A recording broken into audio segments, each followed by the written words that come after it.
Bismillahirrahmanirrahim. Let we start this next lecture in our series of oscillators. We have seen that what are oscillators. As we discussed earlier, oscillators are nothing but amplifiers with positive feedback. Mean you have amplifiers and these amplifiers are provided by positive feedback, so that in this configuration amplifier act like an oscillator. Mean let's suppose we have a amplifier with gain A and we also call it forward gain, mean gain from the amplifier, and there is a other network that we use for feedback and we designated it as B. तो हमारे पास दो चीज़ें आ गई, one is amplifier and other is the feedback. Feedback will provide a feedback signal at the amplifier input, so that the loop gain will be equal to AB, and condition or Barkhausen's criterion के according AB must be equal to 1 and product of AB is equal to 1, mean magnitude of A must be equal to 1, as well as total phase of A and B must be equal to 0. It means that A magnitude must be equal to 1 over B magnitude, and angle of A must be equal to negative of angle of B. Mean जितना phase shift A की वजह से होगा उतना ही phase shift opposite direction में B की वजह से अगर होगा तो total phase shift जो है वो 0 हो जाएगा आपके पास. हमने इससे पहले बात की वेन्स ब्रिज ऑसिलेटर की हमने बात की, और फिर हमने बात की आरसी फेज शिफ्ट ऑसिलेटर की. आरसी फेज शिफ्ट ऑसिलेटर का नेक्स्ट जो हमारे पास ऑसिलेटर है वो है आपके पास ट्विन टी ऑसिलेटर. तो ट्विन टी ऑसिलेटर में आपके पास we have an amplifier, operational amplifier as the amplifier. Mean आपके पास जो एम्पलीफायर का रोल है it will be due to the operational amplifier. We are using operational amplifier as amplifier in our oscillator circuit. You can also use BJT, for example common emitter common collector amplifier भी आप use कर सकते हैं. Next, here is two things you have to remember, one and other. कि आपके पास एक तो ये है कि एक नेगेटिव फीडबैक है यहाँ पे जो आपके पास आ रही है, और दूसरा आपके पास यहाँ से जो है ये पॉजिटिव फीडबैक है. एक आपके पास पॉजिटिव फीडबैक, दूसरा आपके पास है नेगेटिव फीडबैक. तो इन दोनों फीडबैक के अकॉर्डिंग हम इस चीज़ को डिस्कस करेंगे. तो सबसे पहले हम जो सॉल्व करेंगे circuit, here is our feedback network B. It consist of two things, two portion or two part of circuit. One is consist of RRC, mean R और C. आपके पास ये एक सर्किट है जिसमें आप यूज़ करते हैं दो रजिस्टर और एक कैपेसिटेंस है जिसकी वैल्यू 2C है आपके पास.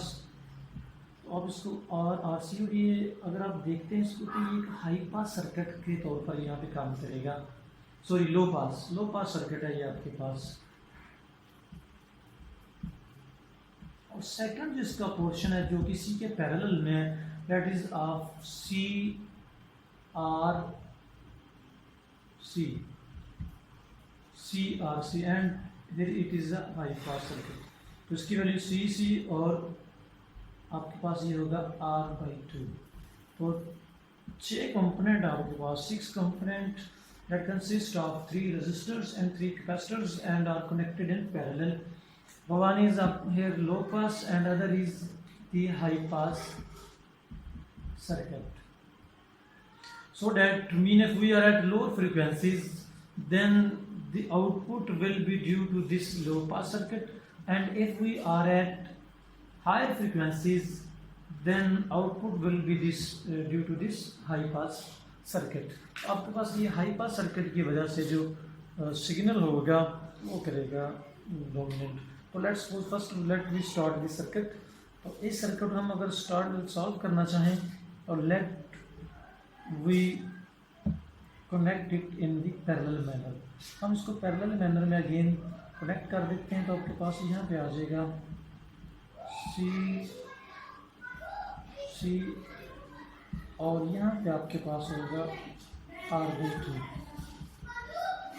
R/2 आपके पास जब होगा तो ये दोनों सर्किट आपने अटैच कर दिए हैं पैरेलल में. तो सी और यहाँ पे आपके पास अगर आप गौर से देखें तो आउटपुट आपके पास इस साइड पे आ रहा है आउटपुट सिग्नल, और इस साइड पे आपके पास फीडबैक सिग्नल होगा यहाँ पे. तो यहाँ पे फीडबैक सिग्नल और इधर से आपके पास आउटपुट सिग्नल आ रहा है. तो let we solve this circuit by the method of node analysis mean KCL. तो सबसे पहले आप जितने नोड्स हैं यहाँ पे आप उनको आइडेंटिफाई करें. Node mean the point where then more than one circuit element meet. तो सबसे पहले एक नोड आपके पास ये आएगा, इधर से ROC मिल रहे हैं, दूसरा आपके पास नोड E आएगा, तीसरा ये और चौथा, 4 नोड आपके पास आएंगे. यहाँ पे आपके पास पोटेंशियल V0 है, यहाँ पे पोटेंशियल लेट्स सपोज VF है. तो यहाँ पे पोटेंशियल को अगेन ज़रा इसको सिचुएशन को क्लियर करने के लिए आप इसको V1 कह दें पहले नोड पे, V2 second node, V3 on third node and V4 on the last nodes where V1 will be equal to V0 and VF will be equal to V4. Let's start by KCL and we start from the first node that is designated as V2. तो हम इस node की बात करते हैं. तो इस node में आपके पास यहाँ से करंट आ रहा है, लेट्स सपोज इनवर्ट करंट है, यहाँ से भी आपके पास इनवर्ट करंट, और इधर से आपके पास लेट्स सपोज आउटपुट करंट है. तो 3 करंट आपके पास यहाँ पे होंगे. और अकॉर्डिंग टू ओहम्स लॉ अगर हम रजिस्टर में करंट को फाइंड आउट करना चाह रहे हैं तो according to Ohm's law V is equal to IR and I is equal to V over R. V is the potential difference between the two terminal of the resistor.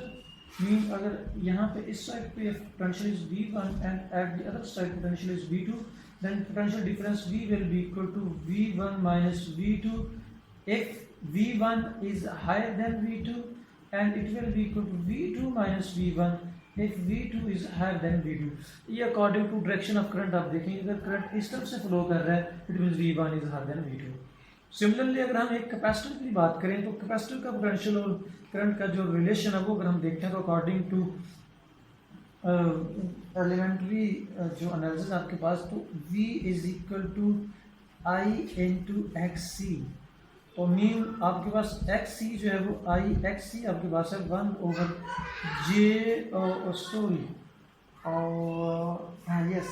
over J omega C. Further आप इसको लिख सकते हैं I over J omega को आप अगर S लिख दें तो आपके पास आ जाएगा SC. तो आपके पास ये आ गया V is equal to I over SC. तो अगर आप करंट फाइंड आउट करना चाहते हैं तो यहाँ से करंट आपके पास होगा V into SC. So that S is equal to J omega C is the capacitance, and you can calculate. It means that if we want to find the current across through a resistor or a capacitor, you can use these two relations. तो आप इन दो relation को use कर सकते हैं.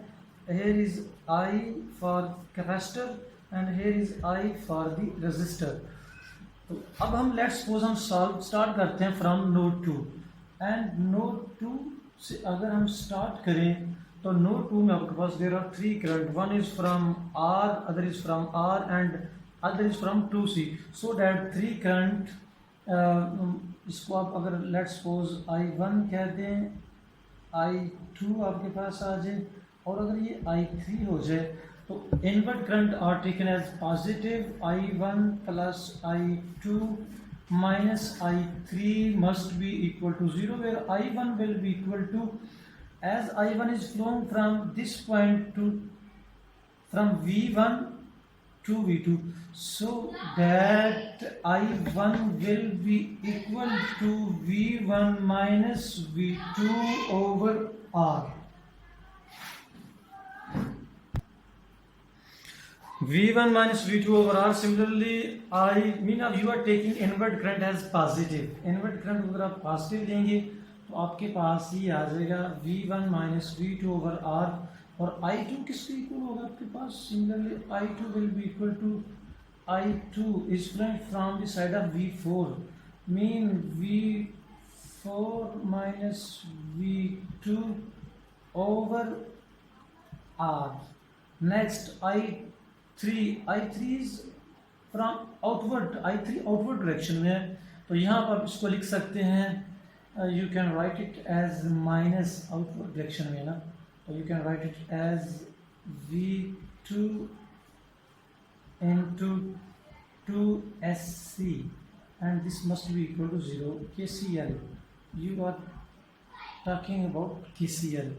तो यहाँ से आप अगर इसको का एनालिसिस करेंगे, R से अगर आप मल्टीप्लाई कर दें तो आपके पास आ जाएगा V1 minus V2 plus V4 minus V2 minus V2 into 2RSC and this will be equal to 0. अगर आप इनको रीअरेंज करें, if we rearrange these two terms, then we can write it as V2 into 2 plus 2RSC and this will be equal to V1 plus V4, and accordingly you can write V2 as V2 का आप लिख सकते हैं V2 will be equal to V1 plus V4 over 2 plus 2RSC. This is the equation for V2. Next we will start for the next loop जो इसके opposite आपके पास node आ रहा है, it is the V3. We will start for V3.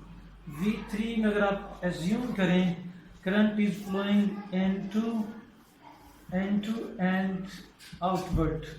Outward अगर आप इसको assume करते हैं तो आपके पास जो वैल्यू आएगी KCL के according it will be equal to I4 की I3 आपके पास ये है I4, I5 और I6. अब I4, I5 और I6 को लिखेंगे तो आपके पास आएगा I4, I5 minus I6 and this will be equal to 0. I4 will be equal to I4 is flowing from V1 to V3, so that V1 minus V2 will be the potential difference V3, और साथ आपके पास आ जाएगा SC plus I5 is flowing from the side of V4 to V3. It means V4 minus V3 into SC. Next आपके पास क्या आ जाएगा? Next आपके पास आएगा माइनस I6 एंड I6 किसके इक्वल होगा? I6 is flowing from V3 to ground, so that it will be equal to V3 minus 0 into divided by R by 2 and this will be equal to 0. Now you multiply all the equation by R by 2 and this will be equal to V1 minus V3 into 2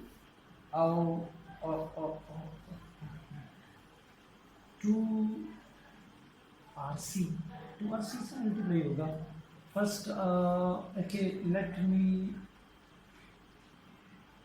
ये आपके पास आ जाएगा RSC plus आपके पास आ जाएगा V4 minus V3 into RSC minus 2V3 and this will be equal to 0. इस 2 को आप पहले ही अपवर्ड डायरेक्शन में मूव करवा लेंगे.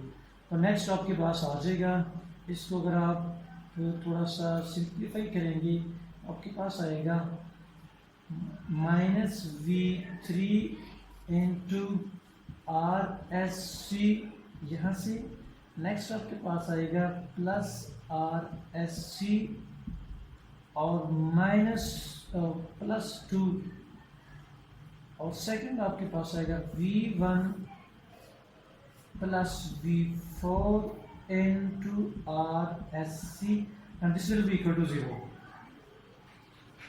और अगर आप यहाँ से V3 की वैल्यू फाइंड आउट करते हैं तो V3 आपके पास आ जाएगा V1 plus V4 into R S C over 2 plus 2RSC, and here is our second equation। First equation आपके पास यहाँ पे थी और यहाँ आपके पास सेकंड इक्वेशन आ जाएगी।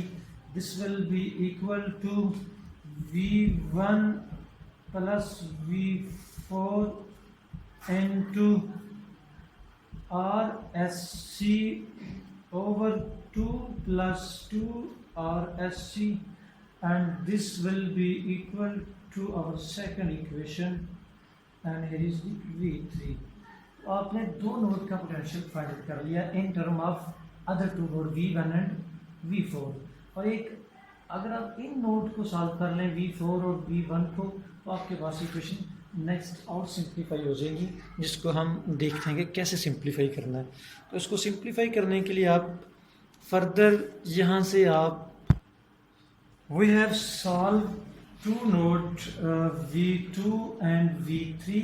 next we start for our third node which is V4। तो according to V4 पे अगर आप देखें ना, टू करंट आउटगोइंग करंट है जो हम पहले ही असाइन कर चुके हैं। यहाँ पे इसको आपने I2 कहा था और इसको आपने I5। तो I2 must be equal to I5 because both current are outgoing current। तो यहाँ से हम सबसे पहले जो करंट बात करते हैं वो है I2 जो है वो minus outward direction, it will be equal to V4 minus V2 over R and minus second जो करंट आपके पास है, this is the third current here, and यहाँ पे जो करंट है आपके पास, यहाँ पे देखिएगा कि इस साइड पे कोई करंट फ्लो नहीं करेगा।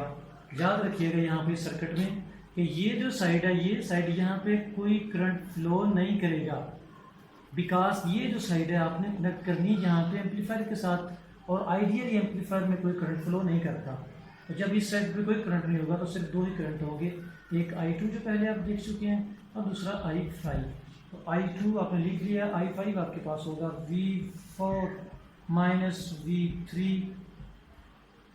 Into SC and this will be equal to 0। और नेक्स्ट आप इसको लिख सकते हैं V4 minus V2 plus V4 minus V3 into SC, and this goes to 0, and V4 will be can be taken as SC minus will be equal to V2 plus V3, or V4 will be equal to V2 plus V3 over 1 plus SC। तो ये आपके पास आ जाएगी third equation due to node V4, and you can write it as, our task is to find a ratio between output voltage and the feedback voltage।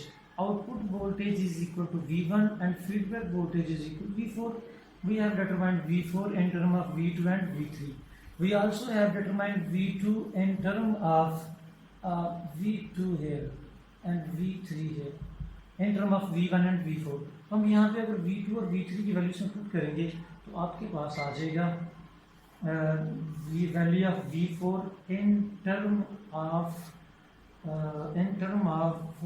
आपके पास आ जाएगा इन term of V1।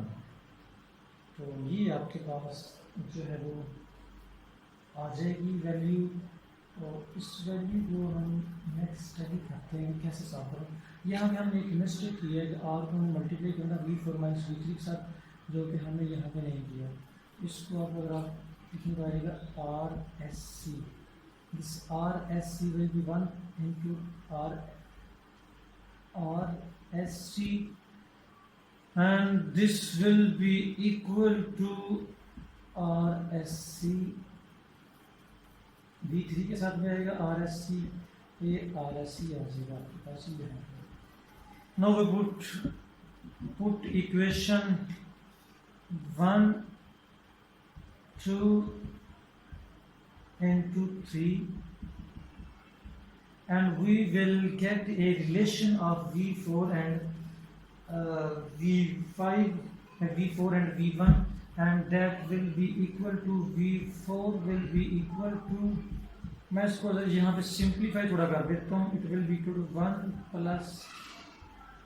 1 plus sorry it will be equal to V4 is equal to V1 into 1 plus SRC square over 1 plus 4RSC plus RSC square. This is V4 in term of V1 and we have to find V4 over V1, and this will be equal to 1 plus SRC square over 1 plus 4RSC plus RSC square. As V4 is equal to VF, तो आपके पास ये basically जो relation आएगा this will be equal to VF over V out, mean feedback transfer function जिसको आप B बोलते हैं। तो आपके पास ये B की वैल्यू आ जाएगी। इस वैल्यू में आप S की वैल्यू अगर पुट करते हैं दोबारा से, तो आप यहाँ से गेन कर सकते हैं जो आपके पास रिलेशन बनेगा, उस रिलेशन का आप यहाँ से अगर आप ऑब्जर्व करते हैं तो उसको कैसे सॉल्व करेंगे, अगर आप इसको देख लीजिएगा। तो B आपके पास आ जाएगा, B will be equal to 1 plus S को आप J ओमेगा पुट करेंगे अब, तो S will be equal to J omega, और ये जो J ओमेगा वाली टर्म है आपके पास ओके, आप इसको लिख सकते हैं V4 से आप दोबारा इसको सॉरी आप इसको दोबारा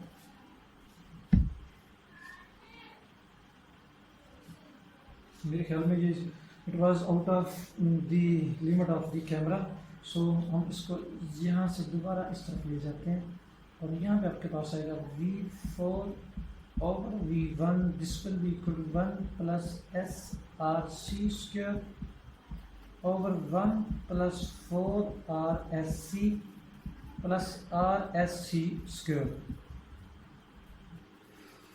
नो V4 और V1 यहाँ पे आपके पास V4 था, यहाँ पे आपके पास V1 था, that was equal to VF over V out, this will be equal to B transfer function of the feedback signal and 1 plus SRC square, and S is equal to J omega RC square and 1 plus 4R into S आएगा J omega C plus R J omega C square, that can be written as 1 minus omega square R square C square over 1 plus J into 4R omega C minus R square omega square into C square, and here is the transfer function B or feedback gain or attenuation. And we have seen that there are two types of feedback, one is positive and other is negative. Negative feedback का relation आपके पास ये आ गया है। Positive feedback की अगर हम बात नहीं यहाँ पे करते, फिलहाल हम ये देखेंगे हम इस नेगेटिव फीडबैक को कैसे हम जीरो कर सकते हैं। इस नेगेटिव फीडबैक को हम जीरो कैसे कर सकते हैं? नेगेटिव फीडबैक को ज़ीरो करने का मतलब ये है कि हम इस नॉमिनेटर को ज़ीरो कर दें। अगर हम इस नॉमिनेटर को ज़ीरो करते हैं तो हमारे पास क्या नेक्स्ट स्ट्रेटजी होगी वो देखते हैं। No oscillator will work only when there is a positive feedback in the circuit. And here are two things to remember. One is positive feedback and other is negative feedback. If we put the negative feedback equal to 0, then the negative feedback will be eliminated from the circuit and there will be only positive feedback. And this positive feedback can be made in to play a role into circuit if negative feedback is equal to 0.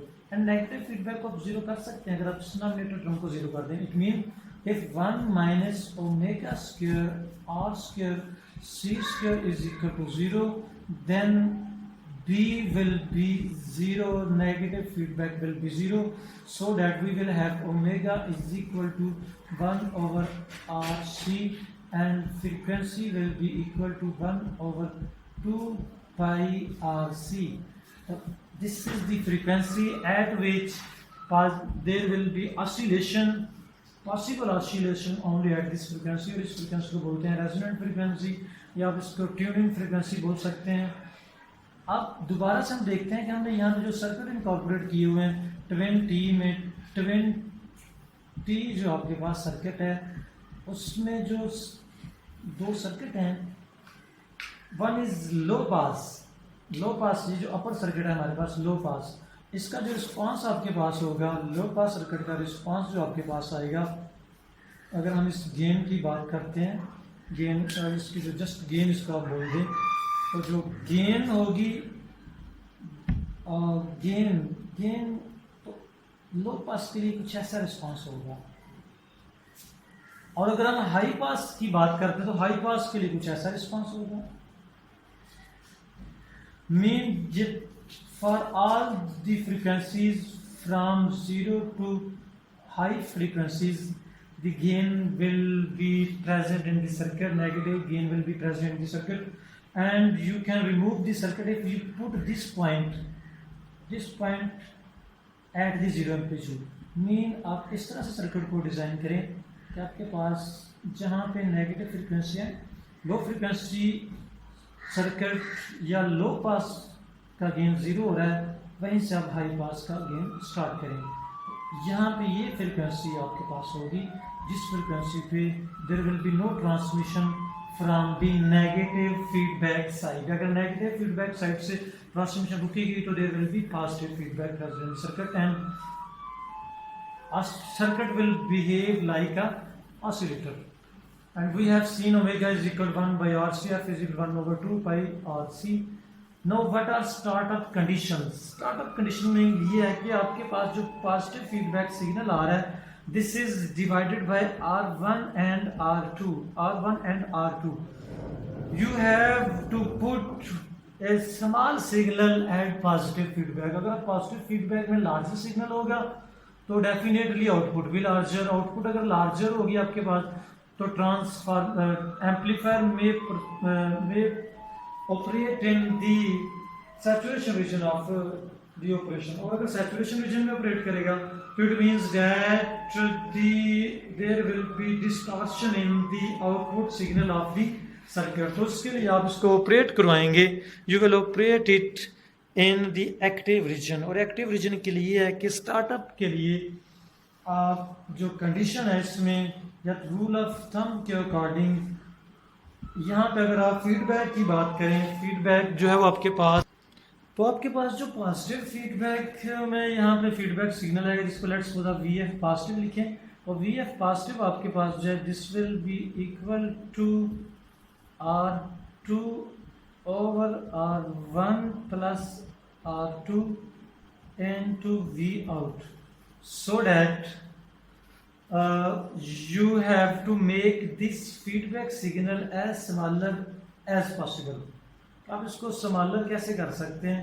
उसके लिए ये है कि आपके पास जो rule of thumb है उसके according you have to put R1 at least 100 times larger than R2.